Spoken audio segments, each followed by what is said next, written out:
Shazam को सिर्फ $100 million के बजट में बनाया गया था और इसने $300 मिलियन से भी ज्यादा कमाया। हालांकि ये बहुत ही कम कमाई थी, लेकिन फिर भी इससे डीसी को थोड़ा बहुत तो फायदा हो रहा था और जनरल ऑडियंस को भी शज़ाम मूवी बहुत पसंद आई और बर्ड्स ऑफ प्रे ने भी 80 मिलियन के बजट में 200 मिलियन से ज्यादा कमाई की। लेकिन अब डीसी की उम्मीदें फिर से जाग चुकी थी, क्योंकि उनके अभी तक की सबसे सक्सेसफुल प्रोजेक्ट वंडर वुमन की पार्ट 2 आने वाली थी। लेकिन इस बार यहाँ पेंडेमिक आ गया था। शुरुआत में इसे जून 2020 में रिलीज करने का प्लान था, लेकिन उन्होंने इसे दिसंबर 2020 में रिलीज किया, जहां काफी देशों में इस वक्त लॉकडाउन भी लगा हुआ था, तो इसे उसी वक्त HBO मैक्स पर भी रिलीज कर दिया गया। मूवी ने बॉक्स ऑफिस में $170 मिलियन कमाया।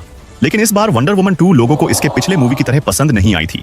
लेकिन दूसरी तरफ जस्टिस लीग देखने के बाद से ही फैंस #स्नाइडर कट की डिमांड करने लगे थे और जैक स्नाइडर ने भी कहा था कि उनकी justice league movie original movie से काफी अलग होने वाली थी। वार्नर ब्रदर्स के पास ये आखिरी मौका था फैंस को खुश करने का। वार्नर ब्रदर्स ने इस मूवी पर $70 मिलियन इन्वेस्ट किया, जहां जैक स्नाइडर ने इस मूवी के लिए फ्री में काम किया और 2021 में इसे HBO मैक्स पर रिलीज किया गया। और जल्द ही ना ही ये 2021 की सबसे देखी जाने वाली मूवी में से एक बनी, बल्कि फैंस की तरफ से भी इस मूवी को काफी अच्छे रिव्यूज मिल रहे थे। इस मूवी के बाद फैंस जस्टिस लीग पार्ट 2 की डिमांड करने लगे। फैंस भी चाहते थे जैक स्नाइडर अपने स्टोरी को खत्म करे, लेकिन ये इम्पॉसिबल था, क्योंकि स्टूडियो और जैक स्नाइडर अब और एक साथ काम करना नहीं चाहते थे। जैक स्नाइडर के साथ उनके फैंस भी अब DCEU को बाय बाय कर चुके थे।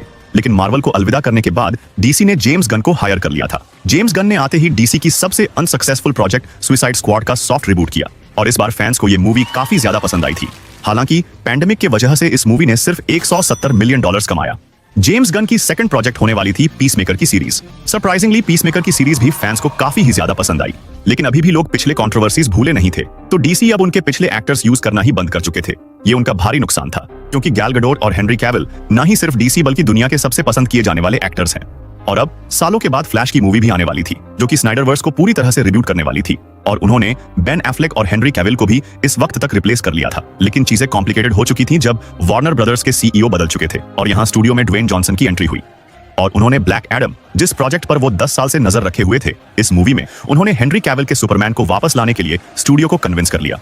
ड्वेन जॉनसन ब्लैक एडम को DCEU का सबसे इंपॉर्टेंट कैरेक्टर्स में से एक बनाना चाहते थे, इसीलिए ही उन्होंने सुपरमैन को इस मूवी में लाया था। खैर, ब्लैक एडम मूवी ऑडियंस को पसंद आई और हेनरी कैविल भी वापस सुपरमैन के रोल में आकर बहुत खुश थे। Hey everyone, I wanted to wait until the weekend was over before posting this because I wanted to give you all a chance to watch Black Adam. But now that plenty of you have, I wanted to make it official that I am back as Superman.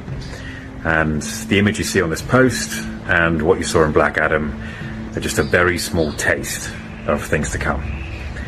So there's a lot to be thankful for, and I'll get to that in time.